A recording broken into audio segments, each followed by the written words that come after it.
Hallo, assalamu alaikum, good morning, खुश आमदीद, जी आया no, goedemorgen, ishbata. Pagheragale, ni hao, chunashumme, washmale, ohio gonzaimas, guten morgen, hola, bonjour, privyet, kaifahal, halishuma chatore, ahlan wasalan, marhaba, buna, mucho, gracias, swabia, bhalli kare aaya. And thank you very much, ladies and gentlemen, for tuning into PTV Ball. You're definitely watching well this morning alongside my very fantastic, very supportive, very amazing, a very wonderful human being, and a very wonderful co-host, Ms. Shiza Hashmi. And I happen to be Shahzad Hasan Khan. Today, it happens to be Friday. We want each and every one of you to remember us all in your prayers. We hope and pray that people out there, in whatever country you live, because we go out in only 46 different countries, ladies and gentlemen, but wherever you may probably be, whether you're watching us or not, we want you guys to have good health and that you're having a great life ahead as well, and that you're following all the SOPs in place because of COVID. But other than that, we hope and pray that you're ready to kickstart your day with us. Hello, Shiza. How are you doing today? I'm doing absolutely great. Just really enjoying you taking your time with the intro. Well, you weren't here yesterday, and of course. And you got all the time, right? No, of course, we did miss you, but yes, I did enjoy. I was like, you know what, this is my show. I'm going to say whatever I want. But in all honesty, you guys know we both enjoy having this dynamic of having a co-anchor as well, because a lot of times, Shahzad, that saves, us both. And I think I'm going to take a moment over here as well, because ladies and gentlemen, I think that when you truly appreciate somebody, and that too from the very core of the heart, I think that's something very important. Not just that it's but important. But how can you tell that apart from flattery? Okay, that's something, because, for example, just yesterday I actually commented below your comment that, hey, thank you very much for extending all this support. And for a moment I thought, what if he thinks I'm being sarcastic? I was not. No, but that's not what I'm trying to say over here. So what I'm trying to say is that obviously, because yesterday I wasn't here, I actually had to be somewhere else as well. So I was like, Shiza, can you please, look after the show? And then she was like really happy, and then she was like, okay, I'm going to do it. And I was very thankful, because there was a lot of things which were at stake as well. So when she actually wrote that comment, I was like, hey, you know what, thank you very much for extending all of that support. And it's not flattery, because you've already extended that support. For somebody to say it and not do it, I think it's different, and I wouldn't have commented then. But for somebody to do it first and then kind of be there for 24/7 support, I think that's something which means a lot as well. And to the entire team, may it be Jamshed Sultan Saab, may it be Hasnain Hamid, I mean, a wonderful co-producer, ladies and gentlemen, we have. I think he's going to take this clip and show it to his parents as well. But cute. Other than that, I think everybody's going to be happy out there, ladies and gentlemen. Please make sure that you follow all the SOPs, because the COVID is actually on the rise. But other than that, I think everybody's fine, everything's normal, and that we're having a good life, right? I mean, that's what we hope and pray for all our lovely audiences out there as well. And still staying on the topic of COVID, ladies and gentlemen, the new variant is out there. So for the past 2 days, there was a news roaming around on social media where Pakistan started panicking and saying that the first ever case of Omicron has been reported, and well, it's going to spread like wildfire. True. Here's the thing, the second part is true. It will spread like wildfire, but this first part is not, because it has been denied. There was testing going on, but as such, no case of Omicron has yet been reported. Inshallah, we hope so. It's never going to happen to Pakistan and elsewhere too. But well, for that matter, you really have to follow the SOPs. Exactly. So please make sure to do so. Other than that, ladies and gentlemen, we obviously want to start our show with a good news as well. So let's see what good news do we have for everybody out there, for all the Pakistanis who are out there. Please, can we have it on our screens now? And I absolutely love that almost every other day, Shahzad, we do come across, good news to share with our audiences. Yep. So whenever we're ready, Hasnain, we really want to share the visual of this news first.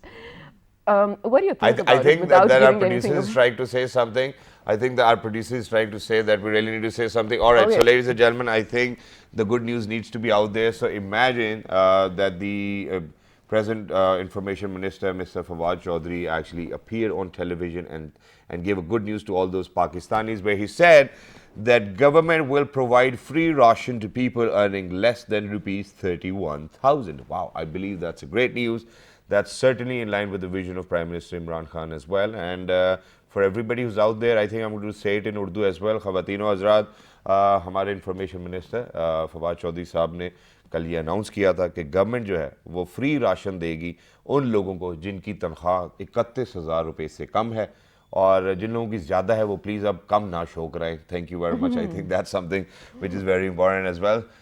So, ladies and gentlemen, that's the good news that we wanted to share with you all. And It is do you think that it's a good news? It is a good news, Shazad, in all honesty, for the people who do fall in this category, of course. Imagine, first of all, having just one breadwinner from your family, and then having this amount of pay in large, huge families with this sort of, well, inflation as well. So, in all honesty, it is definitely going to help a lot of people. Exactly. And Shiza, there's a reason why we're talking about it Yes. today. And ladies and gentlemen, obviously, poverty is out there. You know, whenever we go out in Pakistan, we roam around, we see that there are a lot of people still, not getting enough Unfortunate. food, might not even have a shelter on their heads as well. So I think that we really need to talk about human rights. And today, on 10th of December, it is a very important day. It actually happens to be the Human Rights Day, ladies and gentlemen, where the theme for this year is equality, reducing inequalities, and advancing human rights. And to be very honest, I think that we really need to kind of work on these lines as well. We've been Yes. talking about the inclusivity of people. We have been talking about equality. We have been talking about all of those problems, or deep-rooted discriminatory problems which still exist within our society. I think that today is the day that we gather, but Yes. it's not just one day. I think me and Shiza over here at PTV World and World this morning kind of talk about it every single day. Rather, we get Jazbati too. Jazbati, I swear. Exactly. So without any further ado, I think we are going to introduce our wonderful guest to kind of talk about this topic and how important it is. And I think that, if we talk about equality, we can really get rid of poverty as well. So let's Yeah, talk yeah. about this. Without any further ado, we're very lucky that we've actually been joined by one of the ace journalists PTV World has ever had. Ladies and gentlemen, a wonderful lady, always makes sense, always makes sure that she's going to bring facts and nothing other than that as well. She happens to be Miss Hajra Sati. Hello, assalamu alaikum, good morning, how are you? Walaikum assalam. Thank you so much. Thank you very much for joining us, Hajra. It's wonderful to have you. And alongside Hajra, ladies and gentlemen, once again, we're very lucky that we've actually been joined by somebody who's got a good grip on human rights as well. We would certainly want to kind of ask for solutions rather than more problems, because a lot of people are aware about the problems as well. So we're very lucky that we've actually been joined by a human rights activist, and he happens to be Mr. Zaman Bajwa. Hello, assalamu alaikum, good morning, subah bakhair, how are you? Walaikum assalam. Thanks for, first of all, thanks for your invitation, and I'm good. Thank you very much, sir. When was the last time that you actually were invited to a wedding and then you went and you were like, sir, thank you very much for your invitation. Ye rahi salami. Did that happen actually? No, I don't think so. But just on a lighter note, because we're a morning show. But let's get started. Shiza. All right. So here's the thing.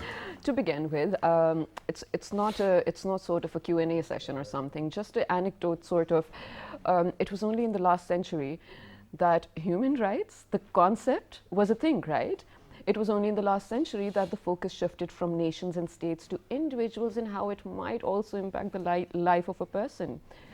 And do you think we have, so yes, laws have been in place, conventions have been in place, the understanding has been in place. Do you think we are somewhere with it? Okay, so first of all, when you, Shahzad said that we would talk about more solutions, not the problem, because there is a discourse on it. But I believe that in order to have an all-encompassing discourse on it, we need to, somewhat talk about how this concept has been misused by a lot of countries. Please go For ahead. example, America, when America decided to invade Afghanistan, so at that time, the First Lady Laura Bush said that we are going to Afghanistan because we want to protect the women's right there. Right. Such And as now. But yeah, go on. Yes, and then we saw that how badly that concept was misused just to invade the country, right? So in order to have a whole encompassing discourse on it, so we need to, root out these sort of inequalities, how it has been misused. And I think we need to have some sort of mechanism in place, I don't know how, because the big powers control the entire global system, so I don't know how we can. And then, when the COVID hit, then we saw that how this concept was badly misused in the West too, because the most important, basic human right is the right to live, right? Absolutely. If you are alive, then everything is going to happen. Exactly. And because to protect that right, the governments there, they suspended the other rights, the right to freedom of movement, etc., because you have to be confined to your home in order to protect yourself from that virus that is out there, right? But then we saw massive protests out there, and I think they're also still going on, that we need freedom of movement. You cannot restrict us to our homes. True. So you see, so this is is how, this has been, badly misused. I don't know how to address that. I totally understand, and I think this is a very important sort of a dimension to it that you highlighted. Right. So, and we need to take that further. Now, where Hajra said, "I don't know how that's going to happen," or "I don't know who's going to, set up the mechanism," how do you think that might happen? First of all, before we are going to on a country level, we have to see in our society, within the society, because there. The split between the marginalized societies and the rich elite is going afar and wide day by day. That's so true. first of all, we have to see all these things. What is happening here, and what is the balance of the balance of the wealth? Okay. Why it's going to be spread? So actually, the reason is that poor is getting more poor, and richer is get more richer. The divide is the large, reason yeah. is that Poor is getting more the poor. reason I like that. Poor. the reason is that because the poor people have the limited resources, they have the limited opportunities. Basically, the agenda of 2030 says that you have to provide all equal playing ground all the marginalized societies and every person. Leave no one so behind. so because of this inequality, the radicalization in the society is getting worse and worse. So we have to provide all opportunities to every person on an equal level, and as well as we have to provide education, so that the poor persons get some opportunities, and they can go on that level where they can fight with other classes. Exactly. Okay, that makes, yes, go on. Yeah, I partially agree to it, because obviously, where you actually said that, education obviously is a fundamental right and needs to be out there. Yes. I think for anybody and everybody to be educated is their first right, and everybody needs to go through that as well, and it's an entire process. And education will provide you opportunities. It's not that, for example, if I never went to school or college, the university is not going to let me in, right? So I think what we really need to do is have more awareness amongst people who are not going to school. Rather, they're sending their kids to beg on the streets as well, and then kind of convince them that, hey, you know what, give them education, only then you're going to get these opportunities. Because every opportunity will have a merit and it will have a demerit as well. So not going to school will be a demerit for a person who wants to go to a university directly, but that cannot certainly happen. I think it's more about people. We totally kind of confuse ourselves when we say that, hey, you know what, the government's not doing that. The schools are out there. All you have to do is just go and get an admission. And I think that, in a public school, it's not even more than 500-600 rupees. Every beggar on the street these days is earning 2,000, 3,000 rupees minimum. Yeah. So I think that we really need to change the mindset on that level as well, so that you are educated in the first place and then you move on. But other than that, when we talk about opportunities, there's no such opportunity which is different for a poor person or a richer person. I can go to the bank the same way the poor person can go, right? Okay. If we are to kind of put it this way. For anybody who's actually had certain qualifications to themselves, only they can apply for the job. So there are merits.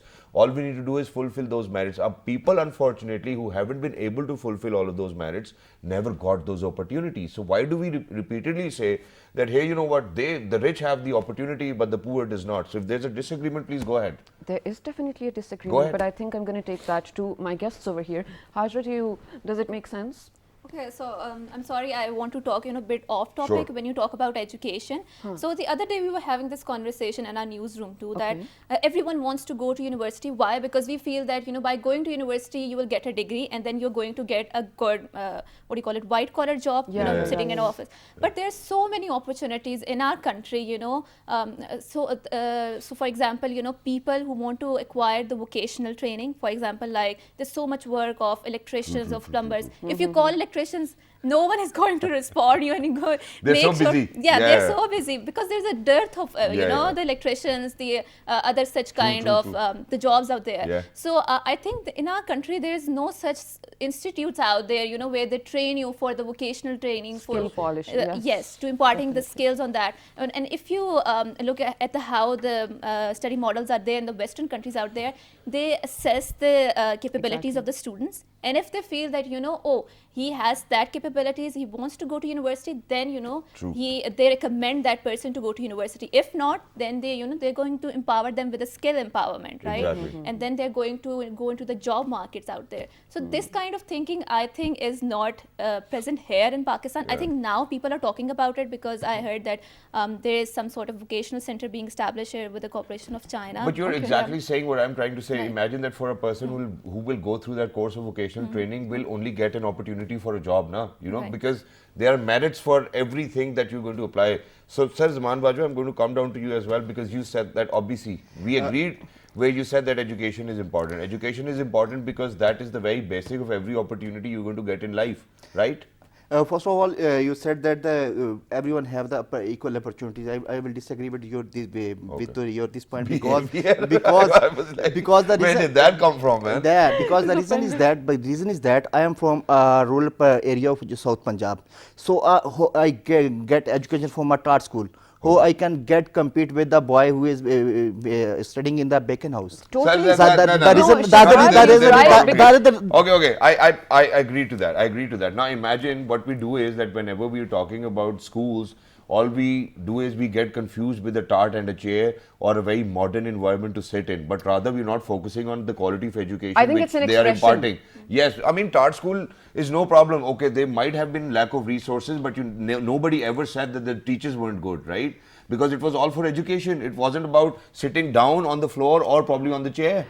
Actually, the reason is that you are talking about there is no difference. There is a difference of the skills.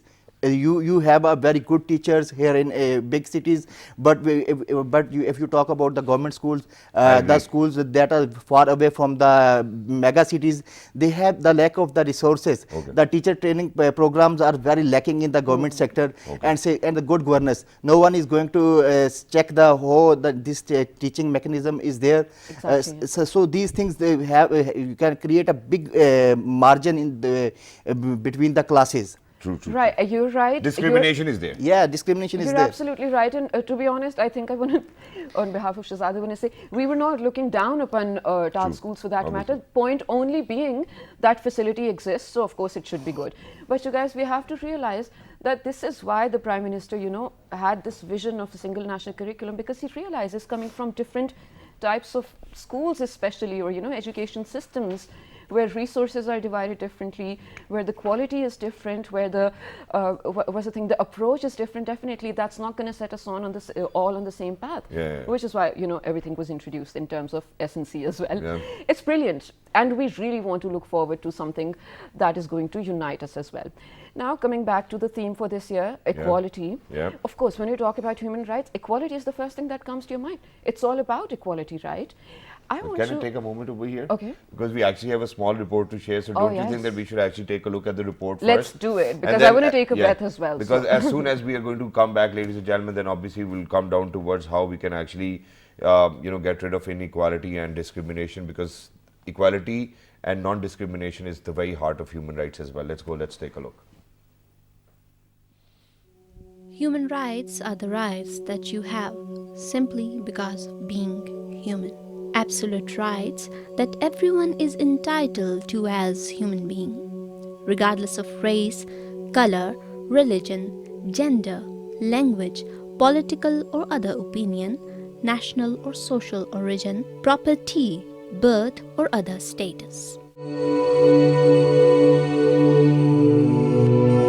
Human Rights Day is observed every year on 10th December, the day the United Nations General Assembly adopted in 1948 the Universal Declaration of Human Rights, which is a milestone document of the time. This year, Human Rights Day theme is equality. All human beings are born free and equal in dignity and rights. The principle of equality and non-discrimination are the heart of human rights. This includes addressing and finding solution of deep-rooted form of discrimination that have affected the most vulnerable people in the society, including women and girls, indigenous people, people of African descent, migrants, and the people with disabilities, among others. The Human Rights Charter of the World may be mentioned as a modern version of the farewell sermon of Holy Prophet, peace be upon him. First ever Charter of Human Rights, which has been given by Rahmatul lil Alameen 1400 years ago, is comprehensive course of social life. Humanity is a core whether we talk about international standards or religious one. As it is well said by Nelson Mandela, to deny people their human rights is to challenge their very humanity. All right, ladies and gentlemen, so that was a comprehensive report for a better understanding, a good report by a wonderful researcher and a team player as well. But now kind of coming back towards solution as well, because very short on time, I know that we're not on the common ground, but Haja, I'll start with you. So, because before heading out towards the break, I said that equality and non-discrimination is the very heart of human rights. And one way or the other, I think, God forbid, Allah miya maaf kare please, but we do discriminate at times, you know, oh yeah, yeah. I think everybody needs to be honest.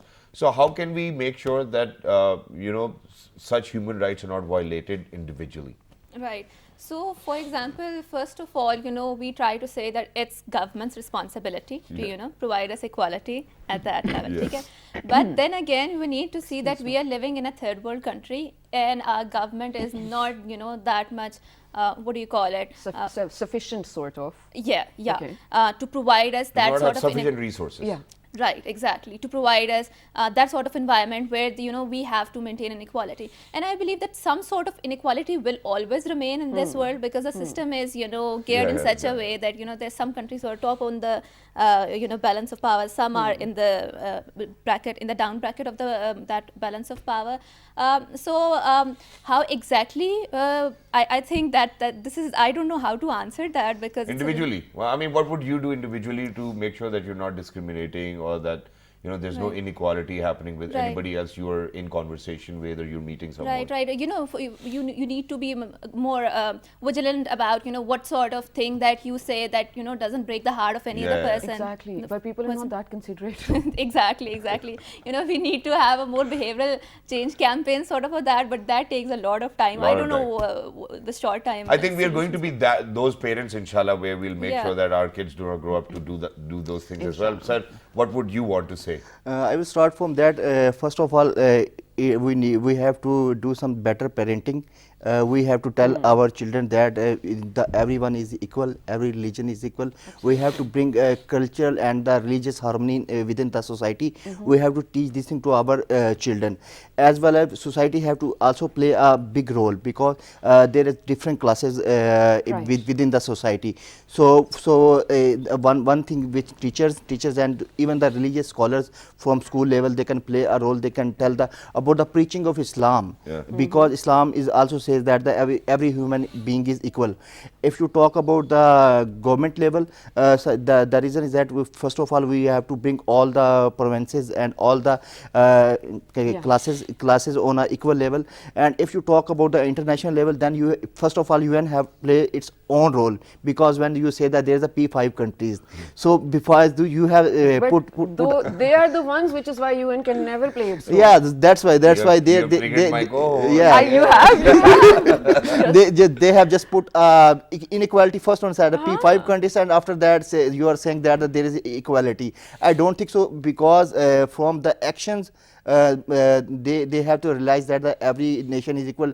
And Hajra very rightly pointed out that when there was an outbreak of the COVID, so Americans say that we will provide vaccination to our countries first, our citizens first. After that, we will send to the other countries.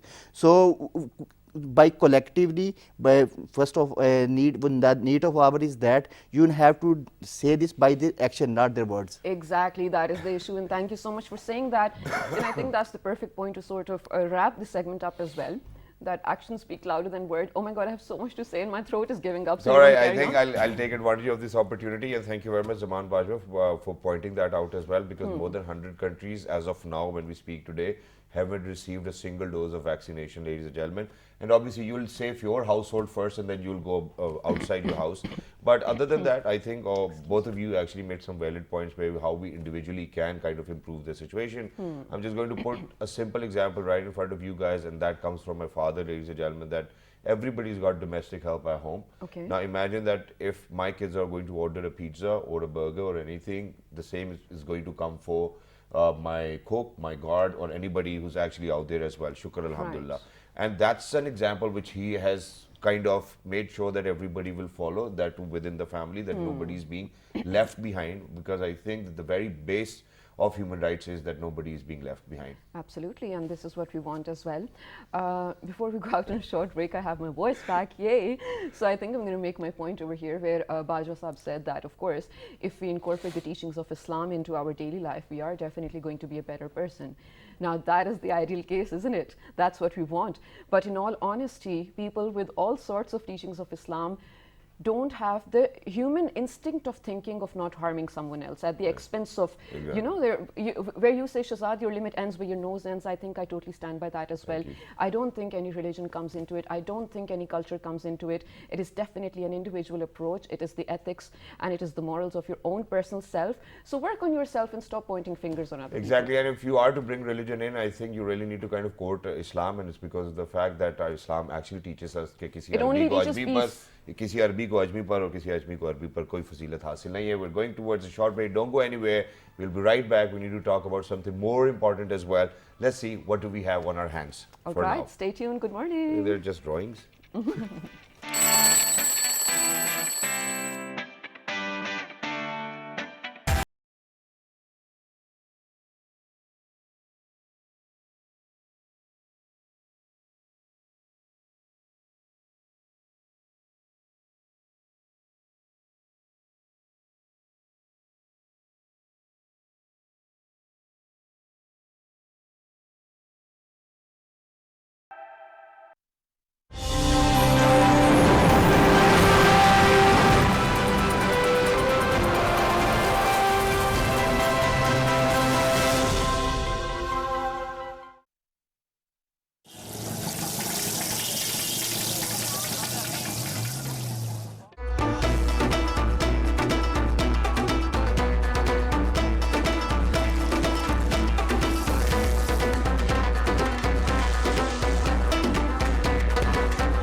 Welcome back to Well This Morning, ladies and gentlemen. With me, I have the super amazing Shazad Khan. And together, we're hoping that you're going to have an amazing day. Jummah Mubarak, do not forget to remember us in your prayers.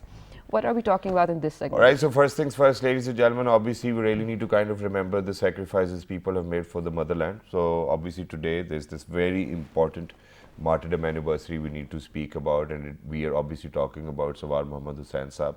He embraced Shahadat and he was actually awarded with Nishan-e-Haider as well, ladies and gentlemen. And talking about Sawar Muhammad Hussain Shiza, he was enlisted as a driver on 3rd September 1966.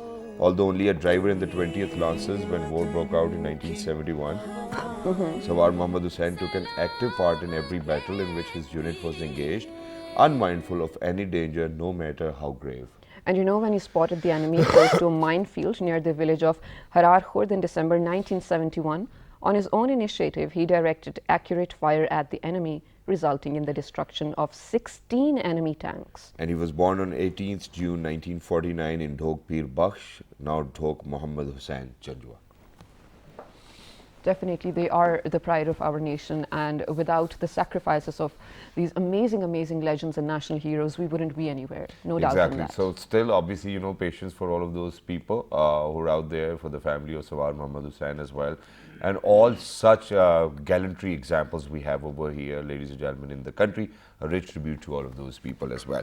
But now, since we were talking about human rights, I think, Shiza, you know, for all of those people who are unaware of how the climate change is taking place, I think it really certainly needs to fall under the category of human rights, because each and every individual, each and every human out there, not just even human, I think everybody is being affected with such sort of climate change, where so many carbon emissions are going out as well. And I think that today, ladies and gentlemen, it's high time that we talk about it. Absolutely, Shazad, we have spoken about it before as well, but I think this time, where you said that climate change is definitely making us question our right as a human, because it has now, well, become a discourse of human right as well. Yes, it's true. I totally agree with that. Let's take this discussion further. We are definitely impacted by people's choices of what they are going to do. Of course, our individual actions and choices add to it as well.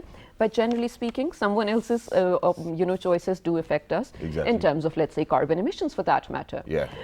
Let's take this further. And yes, very quickly, ladies and gentlemen, because I've written down these facts, I do not want to give them all away, because I want our guests to say a few words as well. So, you know, when we talk about industrialization and agriculture, waste materials as well, I think that we really need to kind of talk about the hydrogen chemicals which leach into the soil and have the after effects as well. Coming down to concrete industry, and we all know that Pakistan was an agriculture-based economy, but now people are actually selling their agricultural land to kind of make societies, you know, plots. And yeah, I'm not going to name anybody over here, but a lot of people are doing that. So obviously we're going to talk about concrete industry, which is concrete is widely used. Moreover, concrete consumes almost 8 billion tons of aggregates and depletes natural resources, forests, hills and mountains. I mean, for example, limestones as well. I think by next year, I guess, or by 2030, India won't even have limestone with them as well. So brick industry coming down, where coal, woody biomass is used. No data available on emissions. Now imagine that for every ton of concrete which we have produced, a ton of CO2 is being released out there in the atmosphere as well. Imagine that that's the kind of world we're living in, and that's what we're going to leave behind for our future generations.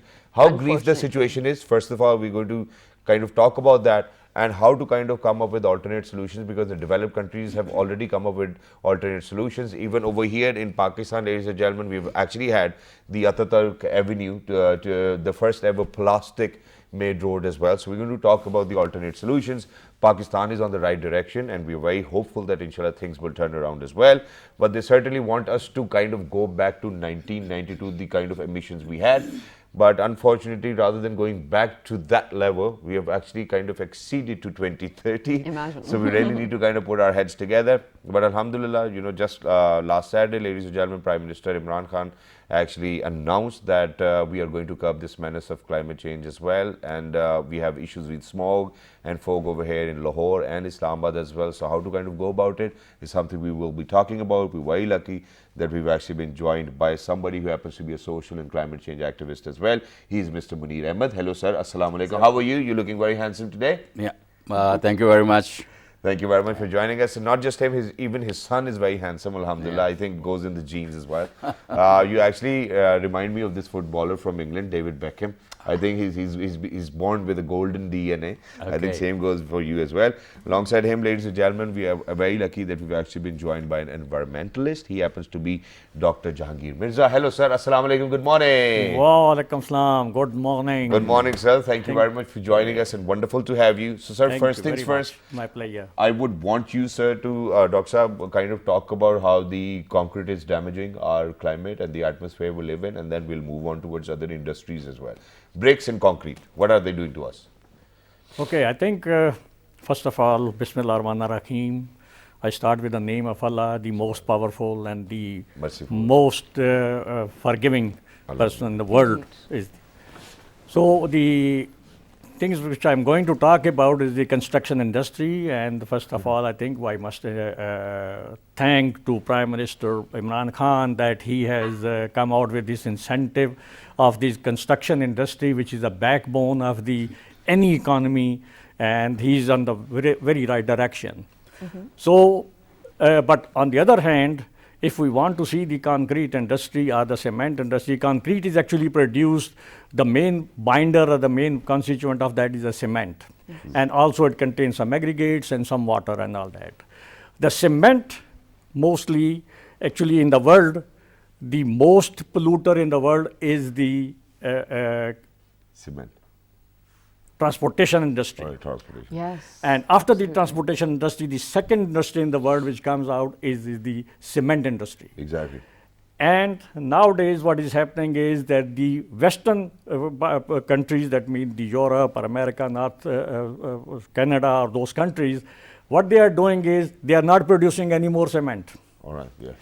Because as you said before, that 1 million ton of the, if you produce 1 million ton of the cement, 1 million ton of the CO2 which we don't see, which goes in the air. Exactly. Presently in 2019, this figure I'm giving, the total production of the world of the cement was 4.2 billion tons of the cement. So that means that 4.2 billion ton is CO2 is going in the air, and that is creating the biggest, one of the biggest problems and all that. In Pakistan, we have about close to 24 cement plants, and they are still Operating. making more and more cement plants and all that, which is good for the economy of the country. But the main thing is that when you produce cement, there are a couple of things which manufacturing of the cement, what you use is, as I said before, the 1 million ton produces 1 million ton CO2 in the air. And Pakistan last year, by I think October or August of 2020, it has increased the value to 51 million tons. Pakistan alone, 51 million ton is producing CO2 in the air. Imagine that. So that means this is one of the main defect of producing the cement. The second thing is, whenever you manufacture cement, you use a lot of the limestone, which is the what's Natural called, resource. this is the limestone. What you are doing is you are Depleting the just- natural resources. yeah. Not depleting the natural resources, but whatever you are doing is that you are taking out these big mountains, actually, where the lot of Crushing. habitats, animals, and the forests are there. You are destroying that. The flora and fauna. Yes. Yeah. This is creating another problem, and whenever you use these big rocks and all that, you crush them, and when you crush them, then there's a lot of dust and the pollution is there. This creates the health problem in US. And sir, thank you very much for kind of making our audiences aware of, you know, what the problems are currently at hand. So I'll quickly move on to Munir Saab as well. So Munir Saab, what other issues can you identify so that quickly we can talk about There are solutions? many issues, and we have all always talked about the issues that air pollution or water pollution and overconsumption of our natural resources, and industry is not very environment friendly as the construction is going on. As you mentioned, that housing societies are coming up. The grey land, instead of using only grey land, they are also using green lands as well. And the residues of burning of residues of agriculture, It has been crops, banned that though. is also one of the main causes. But today is Human Rights Day. Exactly. And we shall talk as a good environment, clean water. That is also the basic human rights. True. We need to ensure that every person on the land shall get clean water and clean environment. Definitely. And if that is, then they will be healthy and they will be more efficient in their working. And then, of course, like education and so many other things come in.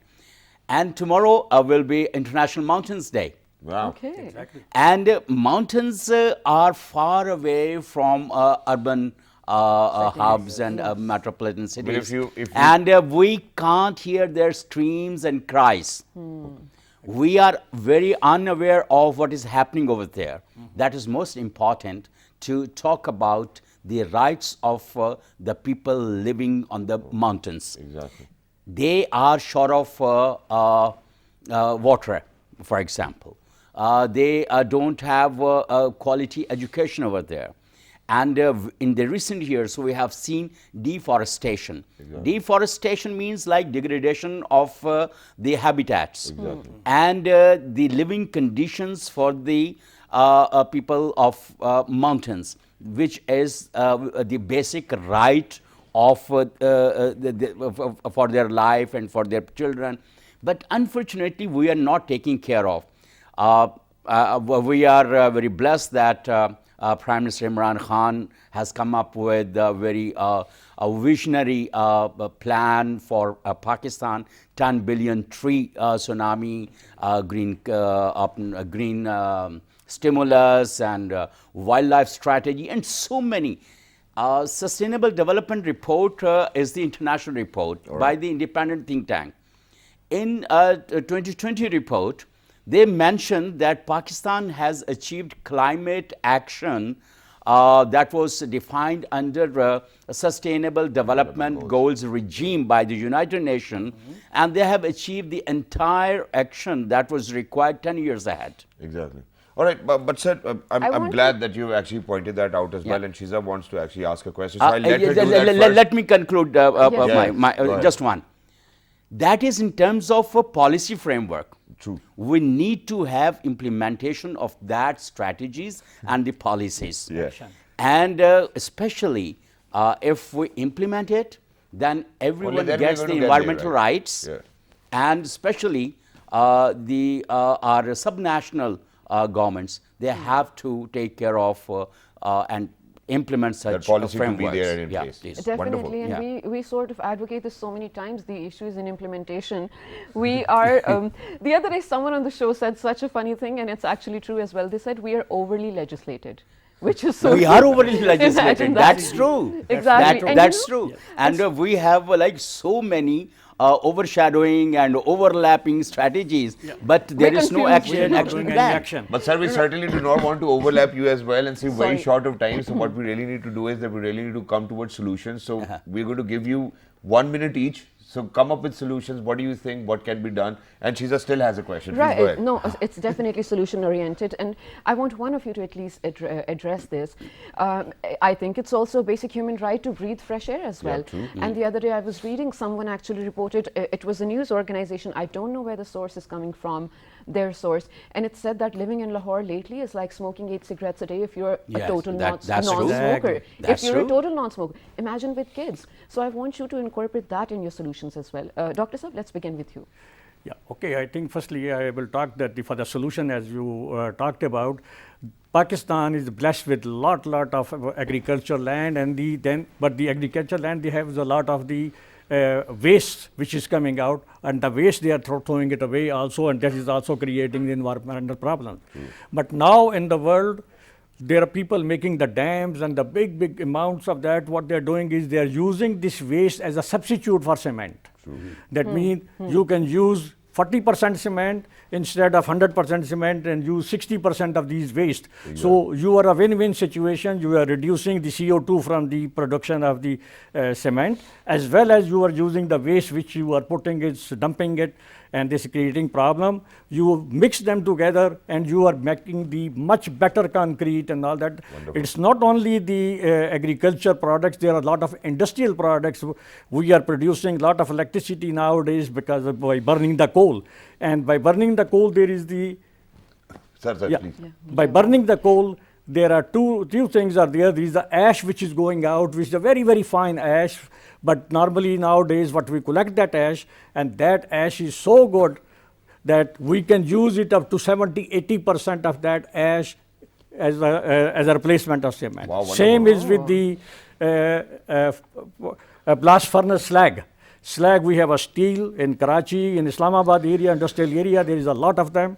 And those slags, we can go up to 90%. That means we use 90% of that, 10% of the cement, and we can produce much cheaper with much less environmental problems and less energy used. And all we need to do is that we need to have Dr. Jagir Mirza on the panel as well, and I think that we will have more solutions. But No, Munir that's Sahab, you actually have to wrap up the entire show. Okay, only three things. Sir. First of all, every person shall raise voice and concern against those who are not implementing it. One. Secondly, the monitoring of environmental pollution should be a consistent phenomena, because we have authorities, they should wake up, they should act upon. Exactly. And the last word, that every person shall behave responsibly. Exactly, that's We hope wonderful. so. So thank you very much, Munir Sahab. Thank you very much, Dr. Jagir Mirza Sahab, for joining us. Wonderful to have you. Thank you very much, Shiza, once again for always extending the support.